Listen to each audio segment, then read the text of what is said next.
Hello everyone, welcome to online revision lectures of KR Doshi Group of Colleges. તો આજે આપણે ખાસ ગ્રામીણ માર્કેટિંગ વ્યૂહરચનાઓ 2 કિંમત નિર્ણયો વિશે જોવાનું છે.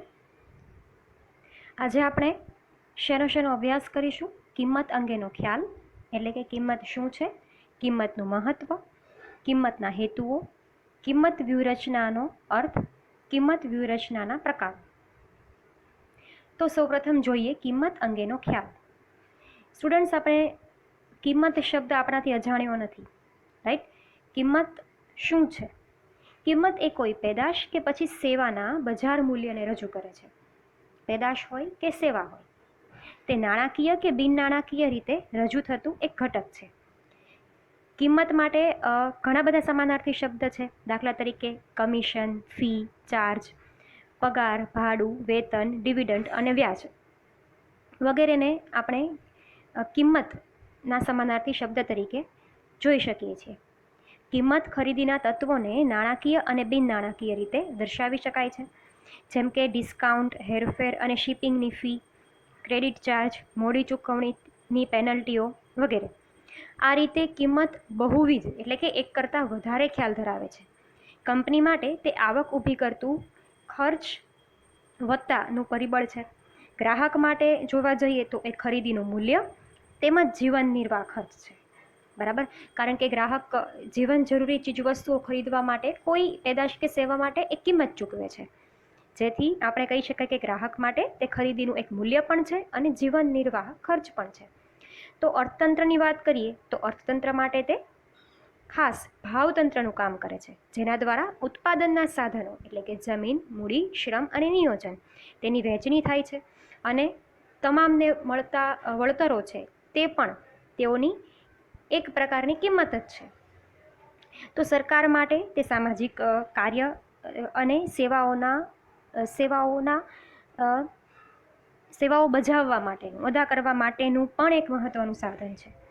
ખાસ તો આ બાબત ખૂબ જ મહત્વની છે કે કિંમત શું છે. ત્યારબાદ જોઈએ કે કિંમતનું મહત્વ શું છે. વિદ્યાર્થી મિત્રો, કિંમતના મહત્વને 2 રીતે દર્શાવી શકાય. એક છે ઐતિહાસિક મહત્વ અને બીજું છે કાર્યકારી મહત્વ. કિંમતનું ઐતિહાસિક અને કાર્યકારી મહત્વ રહેલું છે. સદીઓથી અર્થશાસ્ત્રીઓ પાસે માંગના સિદ્ધાંતનું વર્ણન કરવા માટે કિંમત એક ખૂબ જ મહત્વનું એક પાસું રહ્યું છે, એક ઘટક રહ્યું છે. આપણે અગાઉના ધોરણોમાં શીખી ગયેલા છીએ, રાઈટ, કે માંગના સિદ્ધાંતની વાત જ્યારે આવે છે ત્યારે એ હંમેશા કિંમતના પરિબળને જ ધ્યાનમાં લેવામાં આવે છે અને કિંમત અને માંગના સંબંધને જ ખાસ રજૂ કરવામાં આવે છે. એ માંગની વાત હોય, એ પુરવઠાની વાત હોય, એટલે કે જોવા જઈએ તો ઐતિહાસિક રીતે પણ કિંમતનું એટલું જ મહત્વ રહ્યું છે.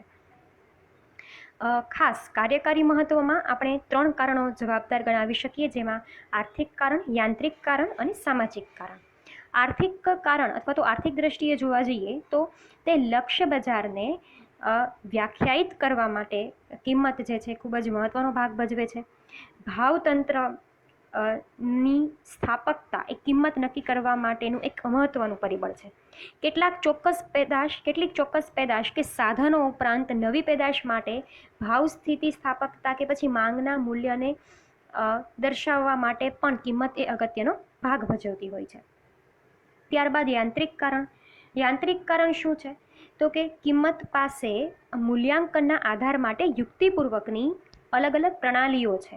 દાખલા તરીકે કિંમત એ ગુણવત્તાયુક્ત, અસ્પષ્ટ અને અવિચારી છે, જ્યારે ગુણવત્તા એ ગ્રાહક સેવા, અભિવૃદ્ધિ અને અન્ય ઘણા બધા પાસાઓ કે પરિબળો એ ગુણવત્તાયુક્ત, વિચારી અને સ્પષ્ટ છે.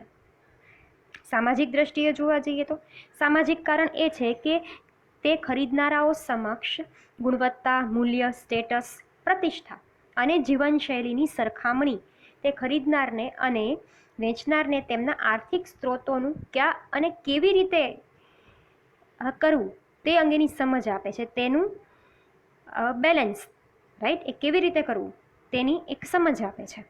તો કાર્યકારી રીતે અને ઐતિહાસિક રીતે કિંમતનું મહત્વ આવી રીતે રહેલું છે. ત્યારબાદ જોઈએ કે કિંમતના હેતુઓ શું છે. મુખ્યત્વે કિંમતના 4 હેતુઓ રહેલા છે. નફાનો હેતુ, વેચાણનો હેતુ, હરીફાઈનો હેતુ અને વિકાસનો હેતુ. એમાં સૌપ્રથમ છે નફાનો હેતુ. નફાનો હેતુ એ ગ્રામીણ ઉત્પાદકોને વધુ નફો પ્રાપ્ત કરવાનો અને પેદાશના વેચાણ દ્વારા લક્ષ્યાંકિત ધ્યેયને પ્રાપ્ત કરવાનો હોય છે. મહત્તમ નફો પ્રાપ્ત કરવા ઉત્પાદકે જ્યાં આવક અને સીમાંત એટલે કે વધારાનો ખર્ચ પોતાને મળતી આવક અને વધારાનો ખર્ચ સરખા થાય તેટલી કિંમત નક્કી કરવી પડે છે. પરંતુ ખર્ચ અને માંગ અંગે માહિતી પ્રાપ્ત કરવી એ થોડી ઉત્પાદકો માટે અઘરી બનતી હોય છે.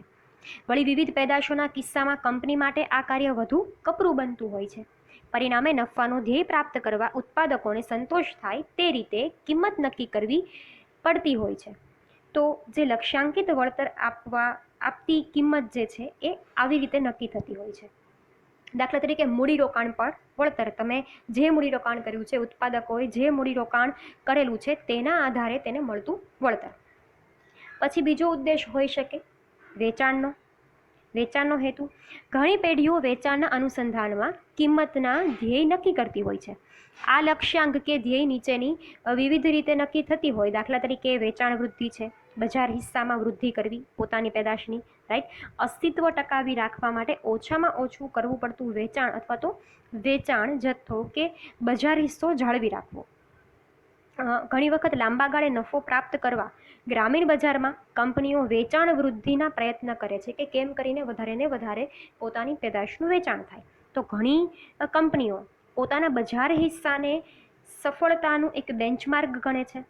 જો કે માર્કેટ શેરને જાળવવા એટલે કે પોતાની પેદાશના શેર, એના હિસ્સાને, એના બજાર હિસ્સાને કે માર્કેટ શેરને જાળવવા કે તેમાં વધારો કરવા માટે પણ મુખ્યત્વે 2 પરિબળો આધારિત હોય છે.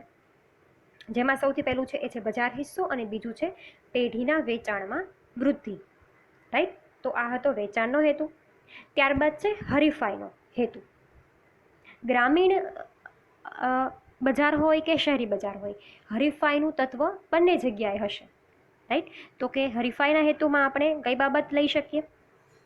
ગ્રામીણ બજારની કેટલીક કંપનીઓ તેમના હરીફોને ધ્યાનમાં રાખી અને કિંમત નક્કી કરતી હોય છે, જેની પાછળ હરીફાઈ સામે ટકવાનો કે પછી હરીફાઈને માત આપવાનો, પછાડવાનો પણ ઉદ્દેશ હોય છે.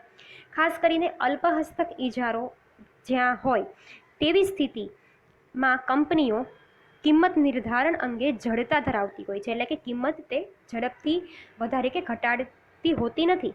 અને તેમાં પણ જો ગ્રામીણ બજારમાં પહેલેથી જ કોઈ કિંમત નેતૃત્વ ધરાવતી કંપની હોય, એટલે કે પહેલેથી એ કંપની ત્યાં આગળ સ્થાપિત છે અને પોતાની પેદાશની અથવા તો જે કંપની અન્ય કંપની ત્યાં આગળ અવેલેબલ છે, જ્યાં ઉપસ્થિત છે અને અગાઉ પણ એવી જ કંપની ત્યાં છે કે જે સિમિલર એક સમાન પેદાશનું વેચાણ કરી રહી છે અને એની જેવી જ કિંમત છે, રાઈટ. કિંમત નેતૃત્વ ધરાવતી કંપની અસ્તિત્વમાં હોય તો તે સમજીને ઉદ્યોગની અન્ય કંપનીઓ તે જ કિંમતને, રાઈટ, અનુસરે છે, રાઈટ. ગ્રામીણ બજારમાં સામાન્ય રીતે કંપનીઓ કિંમત યુદ્ધમાં ઉતરતી જોવા મળતી નથી as a compare to city, right. કે સિટી હોય, શહેરી વિસ્તારો હોય, શહેરી બજાર હોય, ત્યાં હરીફાઈનું તત્વ થોડું વધારે જોવા મળે છે, જ્યારે ગ્રામીણ વિસ્તારમાં આવું ઓછું જોવા મળે છે. કારણ કે આપણે અગાઉ જોયું હતું, રાઈટ, કે જે ગ્રામીણ ગ્રાહકો છે તે લોકો કિંમત સંવેદનશીલ છે. આથી કિંમત ઓછી હોય તે જ દરેક ગ્રામીણ ગ્રાહક અને કંપનીઓ બંને માટે એ સારી બાબત કહી શકાય, રાઈટ. પરંતુ ઘણી વખત ખૂબ નીચી કિંમતે ગ્રામીણ બજારમાં પ્રવેશ કરતી કોઈ કંપની હરીફાઈનો નાશ પણ કરી શકે છે, જે આગળ જતાં ગળાકાપ હરીફાઈમાં પણ પરિણમતી આપણને જોવા મળે છે. ટૂંકા ગાળામાં ગ્રામીણ ગ્રાહકોને લાભ પણ તેમાં જોવા મળે છે. તો આ હતો હરીફાઈનો હેતુ. ત્યારબાદ છે વિકાસનો હેતુ. પેઢીઓ ગ્રામીણ બજારમાં સ્થળાંતરિત વ્યૂહરચના હેઠળ વિકાસનો હેતુ સિદ્ધ કરવા માટે કિંમતનો આશરો લે છે. વિદ્યાર્થી મિત્રો, શહેરી બજાર હોય કે ગ્રામીણ બજાર હોય, જેવી રીતે નફાનો હેતુ છે, વેચાણનો હેતુ છે, હરીફાઈનો હેતુ છે, તો વિકાસનો હેતુ પણ ત્યાં હશે જ. તો વિકાસના હેતુની વાત કરીએ ત્યારે માર્કેટર પાસે 2 વિકલ્પો રહેલા છે. હાલના અસ્તિત્વ ધરાવતા બજારના પેદાશનો વપરાશ નહીં કરનારા ગ્રાહકોને પેદાશના વપરાશ તરફ વાળવા અથવા તો જે ગ્રાહકો પહેલેથી જ પેદાશ વાપરે છે તેમનો વપરાશ દર વધારવો કે પછી તેનું પ્રમાણ વધારવું કે જેમાં કિંમત એ મહત્વનો ભાગ ભજવે છે. ટૂંકમાં કહીએ તો વર્તમાન ગ્રાહકો કેમ કરીને વધારે ને વધારે પેદાશો ખરીદે, રાઈટ, અને જે ગ્રાહકો કંપનીના છે નહીં તો એ કેવી રીતે ગ્રાહકો બની શકે. બીજી રીતે તો કે બીજા વિકલ્પ તરીકે ઉત્પાદકો પાસે ગ્રામીણ બજારમાં પેદાશ રજૂ કરવાનો વિકલ્પ રહેલો છે. આ નવી પેદાશ રજૂ કરતી વખતે માર્કેટર એ ખાસ નક્કી કરવાનું હોય છે કે તેણે મહત્તમ બજાર પ્રાપ્ત કરવું કે પછી બજારમાંથી મલાઈ પ્રાપ્ત કરવા, જેને તમે સ્ક્રીમિંગ કહો છો, રાઈટ, જેમાં બજાર પ્રાપ્તિના હેતુમાં નીચી કિંમત વ્યૂહરચના, જ્યારે મલાઈ ખોરીના હેતુમાં ઊંચી કિંમત વ્યૂહરચના પ્રાપ્ત કરવામાં આવે છે, રાઈટ. એટલે કે સારામાં સારા જે ક્રીમ કસ્ટમર્સ છે એ કંપની કેમ કરીને પોતાની તરફ રહી શકે, રાઈટ. તો મુખ્યત્વે કિંમતના હેતુઓમાં આનો સમાવેશ થાય છે. ત્યારબાદ જોવા જઈએ તો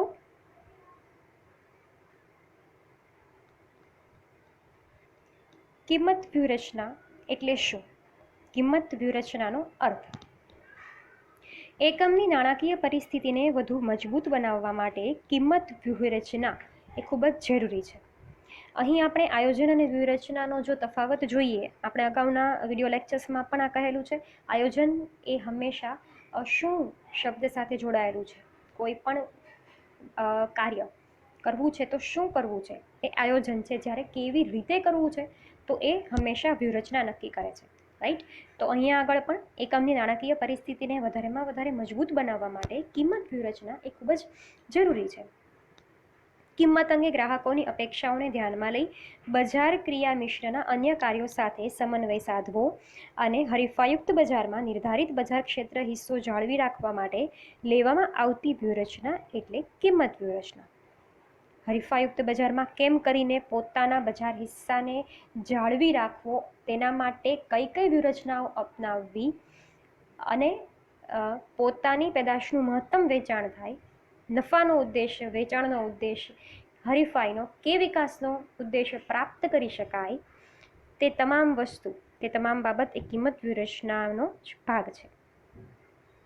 ત્યારબાદ કિંમત વ્યૂહરચનાના પ્રકારો, કઈ કઈ રીતે કિંમત વ્યૂહરચનાઓ ઘડવામાં આવે છે. સૌપ્રથમ છે ગુણવત્તા સભાન ગ્રાહકો માટેની કિંમત. જો બજાર ક્રિયાના સંચાલક દ્વારા પેદાશની કિંમતને વધુ અસરકારક બનાવવાનો ઉદ્દેશ અમલમાં મૂકવાનો હોય તો તેને કહેવાશે ગુણવત્તાલક્ષી કિંમત વ્યૂહરચના. અને આવી જ કિંમત વ્યૂહરચના એ કંપનીઓએ અપનાવવી જોઈએ. જોકે ગ્રામીણ બજારની વાત કરીએ તો તેમાં કિંમત સંવેદનશીલતા વધારે હોવાથી પેદાશની ગુણવત્તાને વધુ ધ્યાનમાં લેવામાં આવતી નથી, રાઈટ. જોકે છતાં ગ્રામીણ બજારના ઉચ્ચ ગ્રાહક વર્ગ કે જે લોકોની પાસે ખરીદ શક્તિ વધારે છે અને શિક્ષિત ગ્રાહકો પેદાશની કિંમત સાથે ગુણવત્તાનો પણ આગ્રહ વધારે રાખતા જોવા મળે છે. તેથી ગ્રામીણ બજાર ક્ષેત્ર માટે પણ આવા ખાસ ગ્રાહકોની જરૂરિયાતને ધ્યાનમાં રાખીને વ્યૂહરચના અપનાવવી જોઈએ કે જે ગ્રાહકો ગુણવત્તા સભાન છે, જે લોકોને ક્વોલિટી વધારે પ્રિય છે તેવા ગ્રાહકો, રાઈટ. શહેરોમાં જ આવા ગ્રાહકો છે તેવું જરૂરી નથી, ગ્રામીણ ક્ષેત્રે પણ આવા ગ્રાહકો જોવા મળે છે. ત્યારબાદ છે મૂલ્ય સભાન કિંમત અથવા તો તેવા ગ્રાહકો જે મૂલ્ય સભાન છે. ગ્રામીણ ગ્રાહકો પણ કિંમત સંવેદનશીલતા અને પૈસા વસૂલ માનસિકતા ધરાવતા હોવાથી તેમને અન્ય રીતે આકર્ષવા માટે મૂલ્ય આધારિત કિંમત નીતિ કે વ્યૂહરચના વધુ અસરકારક રીતે ઉપયોગમાં લઈ શકાય છે, રાઈટ. આ પ્રકારની કિંમત નીતિ કે પછી વ્યૂહરચના વધુ અસરકારક રીતે ઉપયોગમાં લઈ શકાય તેમ છે. આ પ્રકારની કિંમત વ્યૂહરચના ગ્રાહકોના મનોવૈજ્ઞાનિક સ્તરને વધુ અસર કરે છે. તે લોકો જે માનસિકતાથી વસ્તુના વપરાશની કે પછી જે વસ્તુ વાપરે છે અથવા તો વાપરવાના છે તેના માટે જે કિંમત ચૂકવે છે તો એના માટે તેની એક ચોક્કસ પ્રકારની માનસિકતા છે.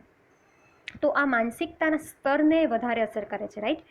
જેથી પેદાશની ઉપયોગિતા કે પછી જરૂરિયાત અને યોગ્ય સમયના વપરાશ દ્વારા તે મૂલ્યના સભાનતામાં પણ પરિણમતી હોય છે, રાઈટ.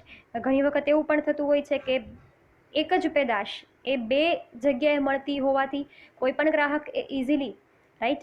જે તે દુકાને જઈને પૂછપરછ કરીને તે કિંમત અંગે જાગૃતતા પોતે લાવે છે અને ત્યારબાદ જ ખરીદી કરવાનો આગ્રહ રાખે છે.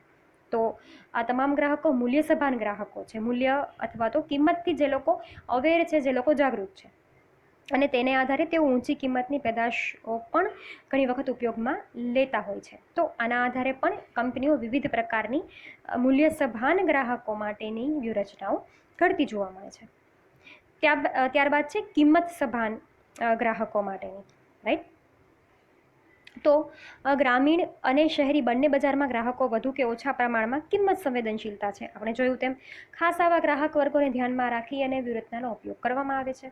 તેથી લોકપ્રિય અને છાપનામ બ્રાન્ડ નેમ ધરાવતી જે પણ પેદાશ છે એ પોતાની સસ્તી કિંમતની આવૃત્તિ બજારમાં મૂકે છે, અથવા તો ઊંચી કિંમતની પેદાશના નાના નાના પેકિંગ એ બજારમાં મૂકી અને વ્યૂહરચના અપનાવે છે.